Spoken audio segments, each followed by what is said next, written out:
Okay, next topic exceptions to Mendelian inheritance. इसका क्या मतलब है कि ये सारी चीज़ें जो अब मैं डिस्क्राइब करूँगी कि मेंडल की इनहेरिटेंस से बाहर हैं। मेंडेलियन इनहेरिटेंस जो उसने मेंडल ने डिस्क्राइब किया था, ये उससे एक्सक्लूड हैं। ये वाली चीज़ें कौन कौन सी हैं वो? एक तो उनमें आ जाती है multiple alleles, complete dominance, incomplete dominance यानी को डोमिनेंस पहले जो बोलते, बाकी प्लियोट्रॉपी, एपिस्टेसिस और आपके यहाँ पे है मल्टीपल एलील्स हो गई। हाँ, बस यही चीज़ें हैं। बाकी एक दो जगह पे सेक्स लिंक की जाती है, लीथल एलील्स आती हैं, वो आपके यहाँ पे प्रेजेंट नहीं है, बट जो आपका है वो हम पढ़ते हैं। ठीक है। अच्छा भाई, स्टार्ट पे उसने कुछ भी नहीं कहा, वही दोबारा से वही चीज़ के कंट्रास्टिंग पार्टनर्स होते हैं एलील्स के, दो पेयर में प्रेजेंट, मतलब एक पेयर में प्रेजेंट होती हैं दो अलग अलग एलील्स सेम लोकस पे, और हेटेरोज़ाइगस स्टेट में अगर होंगे तो हम इसको कहेंगे डोमिनेंट रिलेशंस रखती हैं वो एलील्स। ठीक है, और इस डोमिनेंट रिलेशन को कंप्लीट डोमिनेंस कहा गया। वो आगे जाके मैं दोबारा से मतलब अच्छे से एक्सप्लेन करती हूँ पूरा। ये ऊपर बिल्कुल जो है ना इनका सबका इंट्रो लिखा हुआ है, और ये एंड पे for example incomplete dominance, complete and the multiple alleles, इन तीनों पे जो है ना आगे पूरी बात हुई है। एपिस्टेटिस जो है वो भी इसके अंदर ही आ रहा है, मल्टीपल एलील्स के अंदर ही आ रहा है। इनकम्प्लीट डोमिनेंस है। अब इनकम्प्लीट डोमिनेंस को आप शॉर्टली समझ लो। पहले दो एलील्स जो हैं वो एक इंटरमीडिएट फिनोटाइप प्रोड्यूस करती हैं जब दोनों प्रेजेंट होती हैं। एक जो है पूरा फिनोटाइप डिटर्मिन करती है, एक पूरा फिनोटाइप। अच्छा, टू एलील्स में प्रोड्यूस एन इंटरमीडिएट फिनोटाइप। दो एलील्स हैं वो एक इंटरमीडिएट फिनोटाइप प्रोड्यूस करती हैं जब दोनों प्रेजेंट होती हैं। प्रेजेंट दोनों होती हैं, एक फिनोटाइप प्रोड्यूस हो रहा है दोनों के मिलने से, और वो एक ही फिनोटाइप जो है वो मतलब डोमिनेंट है, दूसरा रिसेसिव है। ठीक हो गया। अच्छा, मैं बताती हूँ यहाँ पे। अब आ जाओ इधर अपनी बुक पे। इनहेरिटेंस की स्टडीज़ जो है उसने कहा कि क्या शो करती हैं कि एलील पेयर के जो मेंबर है वो कम्प्लीटली डोमिनेंट नहीं होते। For example red and white are common flowers in the Japanese 4 o'clock Mirabilis jalapa. ठीक है, ये फ्लावर का नेम है। 4 o'clock फ्लावर की एग्जांपल है इनकम्प्लीट डोमिनेंस के अंदर। हुआ क्या है, दो जो है एक हमारे पास पिंक और पिंक ने रेड कलर में प्रेजेंट है, एक हमारे पास रेड फ्लावर है, प्लस दूसरा हमारे पास आ गया है वाइट फ्लावर। ठीक है, इनका दोनों का जब क्रॉस होगा कैपिटल आर और कैपिटल आर और स्मॉल आर का कीमर्स से मिलेंगे तो बनेगा क्या, एक intermediate phenotype that is of pink leaves, pink flower बन जाएगा हमारे पास। ठीक हो गया। तो ये उसने कहा कि इनकम्प्लीट डोमिनेंस हो रही है, कंप्लीट नहीं हो रही। यहाँ पे डोमिनेंस तो आ रही है, यानी गालिब तो एक चीज़ आ रही है, लेकिन रेड और वाइट के मिलने से क्या बना, पिंक। ठीक है, अब पिंक की जब सेल्फ फर्टिलाइजेशन होगी तो उसमें वही रेशो आ जाएगी आगे, 1:2:1, यानी red colour, pink and white, तीन चीज़ें आ जाएंगी। ठीक है, ये यहाँ पे इनकम्प्लीट डोमिनेंस लिखी है। बस वही चीज़ अंदर डिस्क्राइब किया। कार्ल कॉन्स ने इसको, एक जर्मन बोटैनिस्ट था, उसने डिस्क्राइब किया। बस आगे कोडोमिनेंस है। कोडोमिनेंस नेम से शो हो रहा है कि ये complete dominance. Another variation of the codominance relationship between alleles is called codominance, in which both contrasting alleles of the same locus express independently without influencing each other.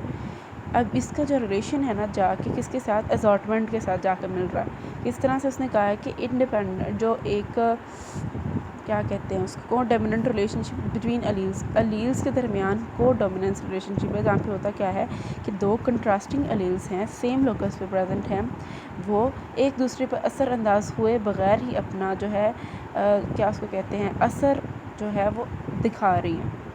ठीक है, अपना असर दूसरे के असर अंदाज होने के बग़ैर ही खुद को अपीयर कर रही हैं, एक्सप्रेस कर रही हैं। ठीक होगा। So the phenotype of both the alleles become apparent. दोनों एलील्स की जो होगी फिनोटाइप वो अलग अलग अपीयर होगी। ठीक है, इनकम्प्लीट में क्या था, एक आ रही थी फिनोटाइप इंटरमीडिएट, कोडोमिनेंस कंप्लीट में अब क्या है, दो एलील्स जो हैं साइमल्टेनियसली एक दूसरे को एक्सप्रेस करेंगी और फिनोटाइप भी फुली डिटर्मिन हो जाएगी हमारे पास, ठीक है। ये कंप्लीट डोमिनेंस है। नीचे एग्जांपल उसमें क्या लिखे हुए हैं, blood group phenotype M N blood group system की एम ब्लड ग्रुप है, उसके पास एम एंटीजन प्रेजेंट है। जीनोटाइप उसकी क्या है, अलील के ऊपर L L stands for allele, तो नहीं सॉरी एल और एल इंडिविजुअल्स होमोजाइगस हेटेरोजाइगस, ठीक है। एल एल शो करा हुआ है, एम और एन उसके ऊपर अलील्स लगी हुई हैं और उसके ऊपर एम और एन जो है, एम ब्लड ग्रुप के ऊपर एम एंटीजन है तो एम और एम ही जीनोटाइप्स, एन के ऊपर एन एंटीजन, एन और एन ही जीनोटाइप उसका अलील्स का। और आगे अब M N blood group system है, इसके अंदर दोनों एंटीजन्स प्रेजेंट होंगे तो उन इंडिविजुअल्स के पास एम अलील भी है और एन अलील भी है। यही जो चीज़ है उसकी जीनोटाइप को फुली डिटर्मिन कर रही है। यहाँ पे कंप्लीट डोमिनेंस हो गई, यानी जितनी चीज़ प्रेजेंट है उतनी जाके एक्सप्रेस हो गई। ये चीज़ ऊपर लिखी है सारी। आगे ये इसका जो डिफरेंस टेबल है ये ज़रूर करना है। हेटेरोजाइगस स्टेट में दोनों चीज़ जो हैं अपना फिनोटिपिक इफेक्ट को ब्लेंड करके एक पैदा करती हैं इनकम्प्लीट में, जैसे वाइट और रेड मिल के उन्होंने पिंक बनाया। कोडोमिनेंस में क्या होना है, हेटेरोजाइगस स्टेट है दोनों के पास, लेकिन दोनों एलील्स जो हैं वो इंडिपेंडेंटली अपना जो एक्सप्रेशन शो कर रही हैं। दूसरे नंबर पे क्या हुआ है, हेटेरोजाइगोट्स जो an intermediate phenotype between two parental phenotypes. Incomplete में वही दोबारा से बात के इंटरमीडिएट फिनोटाइप आ गए। कोडोमिनेंस में क्या हुआ कि बोथ पेरेंटल फिनोटाइप्स हमारे पास जो हुई हैं एम और एन ब्लड ग्रुप पूरा। इसकी एग्जांपल 4 o'clock है और आगे उसके दूसरे की एग्जांपल एम एन और A B blood group system है। आगे मल्टीपल एलील्स। मल्टीपल एलील्स क्या होती हैं भाई, अच्छा ये एक ऐसी टर्म है जो कि डिफरेंट इस तरह के केसेस को डिस्क्राइब करते हैं जहाँ पे सेम जीन के ऊपर 2 से ज़्यादा एलील्स प्रेजेंट हो। किसी एक स्पेसिफिक पॉपुलेशन के अंदर सेम जीन के ऊपर 2 या 2 से ज़्यादा एलील्स प्रेजेंट हो, दीज आर मल्टीपल एलील्स। इसकी मेजर एग्जांपल हमारे पास मल्टीपल एलिलिज्म की जो है वो एबीओ ब्लड ग्रुप सिस्टम। ये सेम जीन के ऊपर एक या एक से ज़्यादा जो है ब्लड ग्रुप प्रेजेंट होता है, तो मल्टीपल एलील इसी की रेफरेंस है, ठीक है। यानी होता क्या है, 3 एलील्स जो हैं पर्टिकुलर जीन के ऊपर प्रेजेंट होता है, A B and A B, फिर ओ भी है एक इसका ए बी ओ। इस तरह से जो है ये 3 एलील जो है ना ब्लड ग्रुप टाइप को यानी ब्लड टाइप को डिटर्मिन करती हैं। ये मल्टीपल एलील्स हैं। यहाँ पे अब क्या लिखा है आपकी बुक में, many genes have more than 2 alleles which are called, हाँ वही बात सेम प्रोड्यूस होते हैं जीन म्यूटेशन के केस में। जीन म्यूटेशन के रिज़ल्ट में ट्रेट्स जो हैं 100 या उससे ज़्यादा मल्टीपल एलील्स जो हैं उन ट्रेट्स को कंट्रोल कर रहते हैं। हर इंडिविजुअल के पास जो है 2 जीन्स प्रेजेंट होते हैं एट ईच लोकस, जिसको हम डिप्लॉयड इंडिविजुअल के अंदर ट्वाइस रिप्रेजेंट करते हैं। अगर 3 मल्टीपल एलील्स है A1 A2 A3, हर इंडिविजुअल के पास कोई भी 2 हैं, लाइक A1 ये जो लिखा हुआ है आपका A1 A1 A1 A2 A1 A3, फिर A2 A2 A2, ये इस तरह से जो रिज़ल्ट आता है ना सारे केसेस इनके जुड़ने से मिलने से, तो दैट इज़ मल्टीपल एलील्स। इसकी एग्जांपल है ब्लड ग्रुप सिस्टम्स हैं। ब्लड ग्रुप सिस्टम्स क्या हैं जी, हमारे पास एबीओ ब्लड ग्रुप सिस्टम सबसे पहले है, ठहर बताती हूँ। अच्छा भाई, अब आपने अगर आप मेरे वाली जो मैं बताने लगी हूँ आप वो भी लिख लो ना तो आपका हो जाएगा ये। अच्छा सबसे पहले देख लेते हैं हम ब्लड का। तो आपको पता है एक कनेक्टिव टिश्यूज़ का फ्लूइड है और हमारे सर्कुलेटरी सिस्टम का एक मोस्ट क्रूशियल कंपोनेंट है। इसको लिखना चाहो तो लिख लो, ठीक है। और कंपोजिशन जो है इसकी इरिथ्रोसाइट, ल्यूकोसाइट्स, प्लेटलेट्स होते हैं हमारे पास, और जो सारी चीज़ें प्लाज्मा के अंदर सस्पेंडेड होती हैं, ये सारी जो है ना चीज़ें मिल के बना रहे थे हमारे ब्लड को। आई होप कि आवाज़ क्लियर है मेरी। अच्छा, और डिस्कवरी जो है एबीओ ब्लड ग्रुप सिस्टम की किसने की, कार्ल लैंडस्टीनर ने, एक ऑस्ट्रियन साइंटिस्ट था। एबीओ ब्लड ग्रुप सिस्टम उसने डिस्कवर किया। उसने एक्सपेरिमेंट्स में क्या किया कि डिफरेंट ब्लड टाइप्स को मिक्स किया और उसको नोट किया प्लाज्मा के अंदर कि किस तरह से वो काम करते हैं, ठीक है। उसने डिफरेंट जो है प्लाज्मा के अंदर इसको किया कि सर्टेन ब्लड टाइप्स जो हैं वो क्लस्टर्स बनाती हैं या नहीं बनाती। क्लस्टर्स क्यों बनते हैं रेड ब्लड सेल्स के ऊपर मॉलिक्यूल की एब्सेंस से, ठीक है, और जिसका रिज़ल्ट क्या होता है कि एंटीबॉडीज़ पैदा होती हैं और वो मॉलिक्यूल को डिफीट करती हैं, यानी एंटीबॉडीज़ वो कोई भी हार्मिंग आ गया इसके अंदर कंडीशन, वो उसके अगेंस्ट लड़ के उसको मॉलिक्यूल को, या मतलब कह लो कि ब्लड ग्रुप को उसको बचा रही होती हैं, हमारे सेल को। उसने उसके बाद क्या कहा कि एग्लूटिनेशन जो है यानी क्लस्टर फॉर्मेशन है एंड डिवाइड। उसने एग्लूटिनेशन को और ब्लड ग्रुप सिस्टम को रिलेट करते हुए 4 डिफरेंट ब्लड ग्रुप सिस्टम दिखाए, यानी एग्लूटिनेशन की बेस पे क्लस्टर्स कौन बना रहा है कौन नहीं बना रहा, ठीक है। वो कौन से थे? A B and A B O, मतलब A B O stands for O blood group. Blood group system जो है वो पिवट पॉइंट है, यानी सेंट्रल पॉइंट होता है हमारा ब्लड ट्रांसफ्यूजन के अंदर। और हमारा जो है ब्लड टाइप, कोई भी ब्लड टाइप है वो फ़ौरन अटैक को हमारा इम्यून सिस्टम की वजह से वो जो है रिकग्नाइज़ कर रहा होता है, यानी हमारा इम्यून सिस्टम रिकग्नाइज़ कर रहा होता है अगर कोई भी ब्लड टाइप आके हमारे अंदर अटैक करे, या यानी जिस तरह फॉर एग्जांपल के अगर कोई बीमार है उसको ब्लड की ज़रूरत है, किसी डोनर का ब्लड जो है रेसिपिएंट के साथ मैच नहीं कर रहा, तो अगर कोई उसके अंदर ट्रांसफ्यूजन हो गई है, गलत ट्रांसफ्यूजन हो गया है, अगर उसको मैचिंग पेयर नहीं बन रहा तो उसके अंदर जाके अटैक करेगा तो हमारे इम्यून सिस्टम को पता चल जाएगा, बल्कि बहुत अच्छे तरीके से पता चल जाएगा कि ये जो है यहाँ पे गलत ट्रांसफ्यूजन हो गया, क्योंकि ट्रांसफ्यूजन रिएक्शन होगा एक, और वो जाके बताएगा हमारे इम्यून सिस्टम को कि यहाँ पे ख़राबी है कोई भी इन अप्रोप्रिएट मैच हो जाता है, जिसकी वजह से जो हमारा ये मोस्ट सीरियस और लाइफ थ्रेटनिंग जो है ये रिएक्शन हो जाता है, ठीक है। ये आपकी जो है ना बुक ने बात की हुई है। इधर देख लेते हैं अब उसने क्या कहा है। एंटीजेंस की बात की है, मैं antigens of A B O blood group system, A B O से शुरू करते हैं। A well known example of multiple alleles A B blood group system Karl Landsteiner ने इसको डिस्कवर किया, और किसके अंदर? एप्स, चिंपैंजी, बोनोबोस और ग्रिलस के अंदर, इसके अंदर उसने काम किया। एंटीजेंस क्या है? There are several surface markers on the RBC membrane. अच्छा, सेवरल सरफेस मार्कर्स होते हैं, यानी आरबीसी मेम्ब्रेन के ऊपर मार्कर्स यानी निशान रखने वाले निशान जो रखते हैं सरफेस के ऊपर, वो एंटीजेंस हैं। A B O blood group system is based on 2 such antigens, A और बी, ठीक है। ये मतलब कह लो कि मेन जो चीज़ें हैं वो एंटीजेंस ही हैं जो कि ब्लड ग्रुप सिस्टम को डिटर्मिन कर रही हैं कि उसने किस तरह से आगे चलना है। ए और बी जो हैं इसके मेन 2 एंटीजेंस हैं which are glycoprotein in nature, यानी प्रोटीनेशियस होते हैं ये।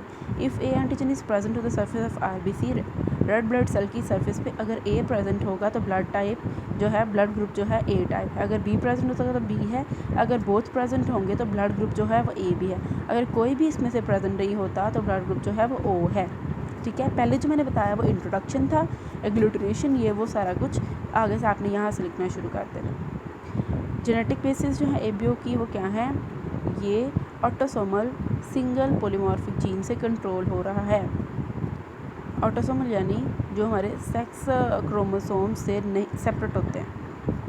The 4 blood types result from various combinations of 3 different alleles symbolized as, हाँ उसने कहा क्या कहा यहाँ पे? ब्लड टाइप्स जो हैं 4 ब्लड टाइप्स आगे हमारे पास जो कि वेरियस कम्बिनेशन के अंदर प्रेजेंट है। I A for ability to make substance A, ठीक है।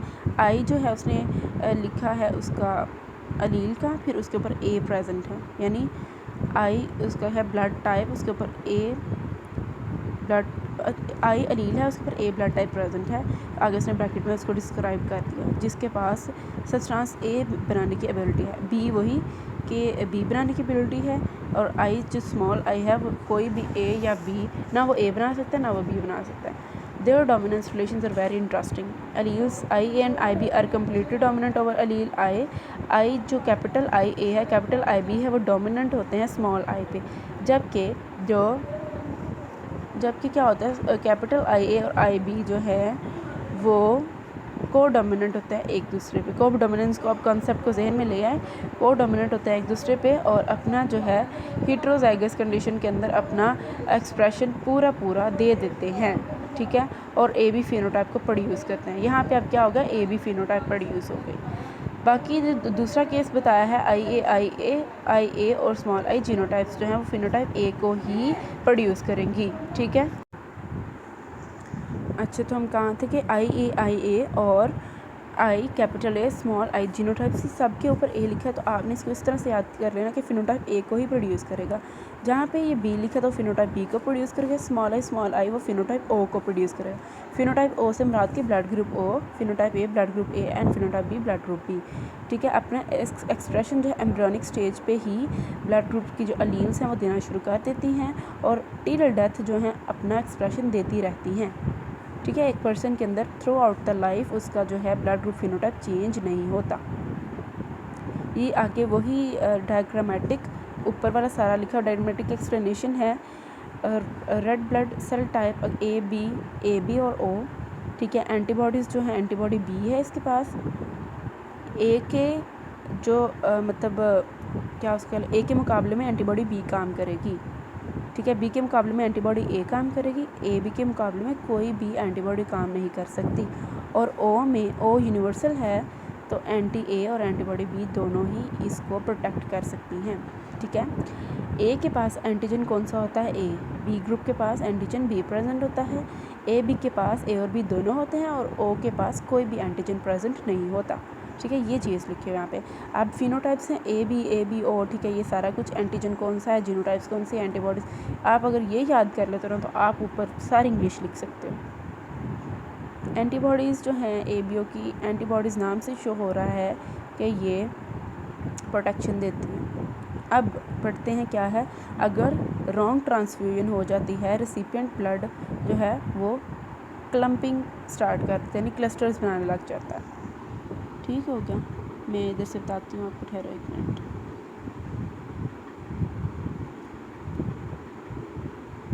हाँ, A B blood group system जो है ना, अगर ब्लड डोनेशन हो रही है, ब्लड ट्रांसफ्यूजन हो गया तो ब्लड की मिसमैचिंग जो है वो रेड ब्लड सेल की क्लम्पिंग करेगा और वेरियस डिसऑर्डर्स हो जाएंगे।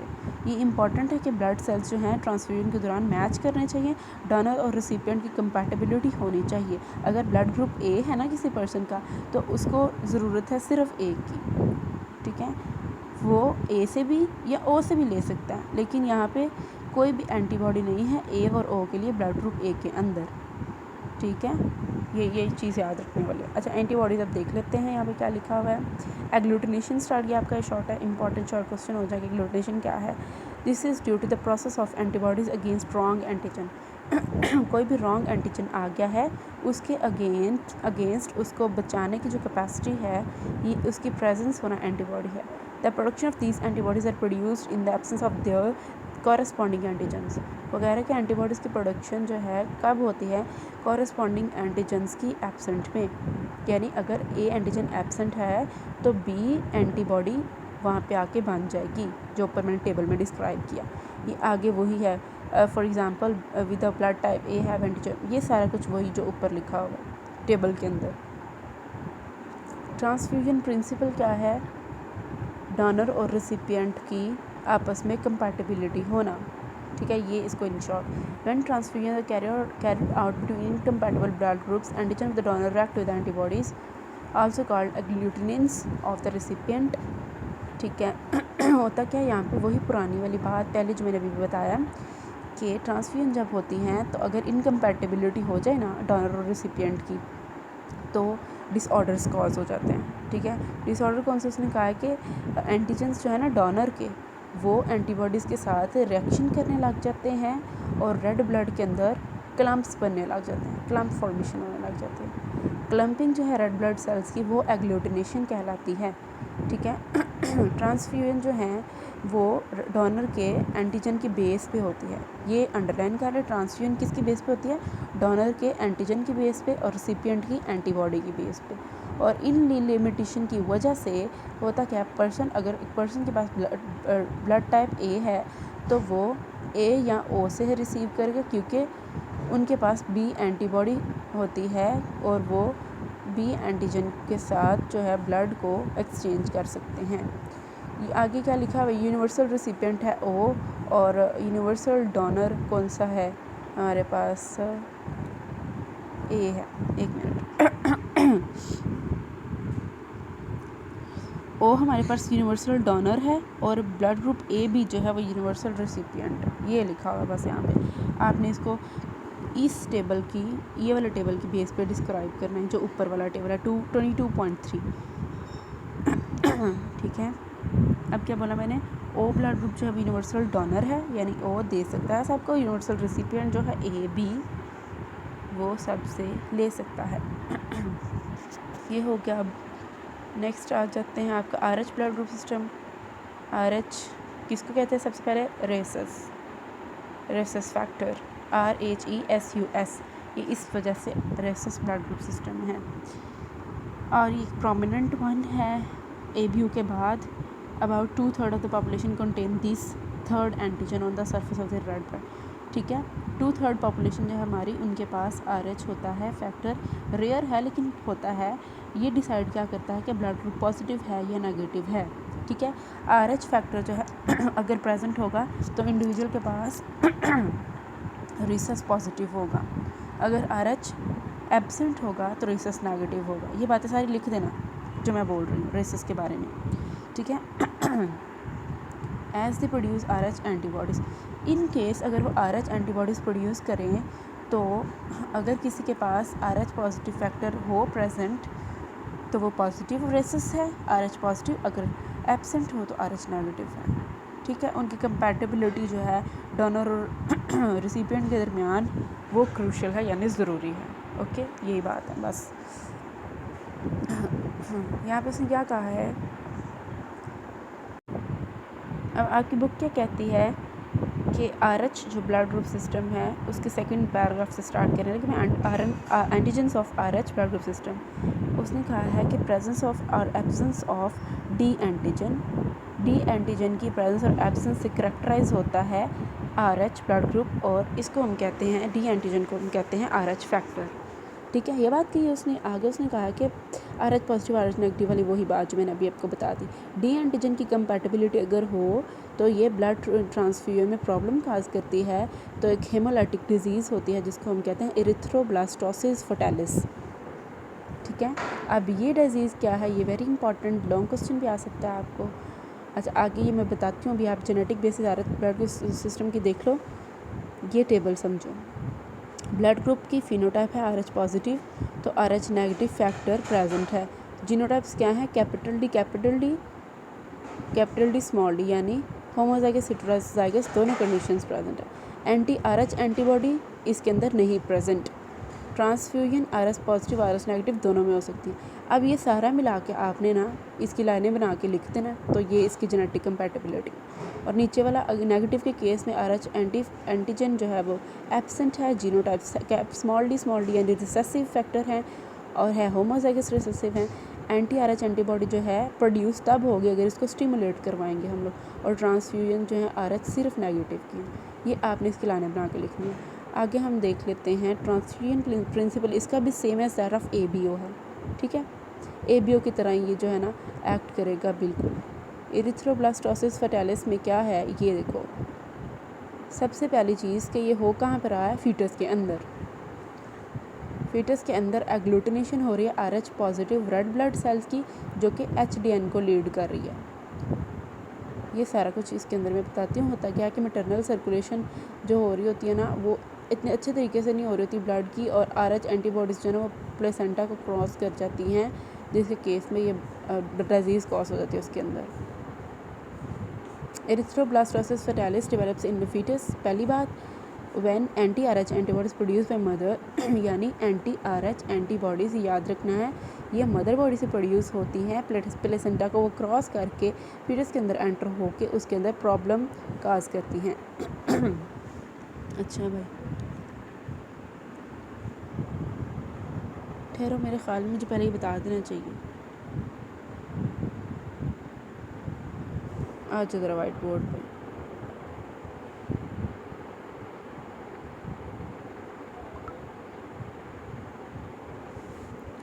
अच्छा, अगर RH नेगेटिव मदर है, RH नेगेटिव मदर है तो होना क्या है, अब RH पॉजिटिव बेबी है।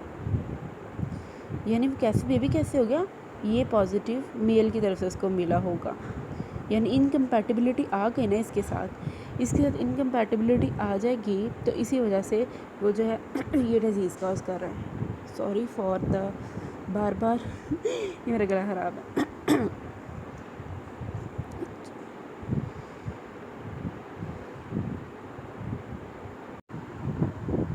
इसी बात को आपने ना उसकी पैराग्राफी फॉर्म में लिखना कि एरिथ्रोब्लास्टोसिस फटालिस जो है EF डिज़ीज़ रिज़ल्ट कब होते हैं कि RH इनकम्पैटिबिलिटी की वजह से, जब एक फ़ीमेल जो है विमेन के पास RH नेगेटिव हो और उसका फीटस जो है RH पॉजिटिव ब्लड को कंसीव कर ले, तो उसके रिजल्ट में ये होती है। At the time of delivery some blood cells of the baby usually enter the mother blood stream. Baby के कुछ ब्लड सेल्स जो हैं मदर की ब्लड स्ट्रीम में एंटर होते हैं। मदर का जो इम्यून सिस्टम है एंटीबॉडीज़ को प्रोड्यूस करता है RH एंटीजन के अगेंस्ट, जो कि फीटस के RBCs पे जाके अटैक करता है, और उसके अंदर दोबारा जब उसकी मतलब चाइल्ड को कंसीव करती है वही मदर, तो उसके अंदर RH फैक्टर दोबारा से प्रोड्यूस हो जाता है। This is the small intro of erythroblastosis fetalis. इसका जो है इसमें से MCQ भी ढेर आते हैं ठीक है, और बाकी जो है लॉन्ग क्वेश्चन भी है।